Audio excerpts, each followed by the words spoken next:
പ്രഭാതത്തിലെ പ്രാതൽ പ്രവാസികൾ കഴിക്കുന്നത് ഒഴിവാക്കിക്കൊണ്ടുള്ള ജീവിതമാണ് നമുക്ക് അധികവും കാണാൻ കഴിയുന്നത്. ഇവിടെയാണ് welcome my kitchen Indian food റെസിപ്പിയായ ഇഡലി 5 ഖത്തർ റിയാൽ കൊണ്ട് 4 പേർക്ക് കഴിക്കാവുന്നത് ഉണ്ടാക്കി കാണിച്ച് നിങ്ങളെ പറഞ്ഞു മനസ്സിലാക്കി തരുന്നത്.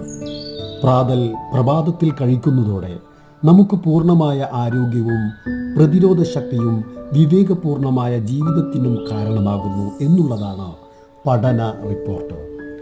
വീഡിയോ ഇഷ്ടപ്പെട്ടാൽ ലൈക്ക് ചെയ്യുക, ഷെയർ ചെയ്യുക, നിങ്ങളുടെ വിലപ്പെട്ട അഭിപ്രായങ്ങൾ കമൻറ്റ് ചെയ്ത് അറിയിക്കുക.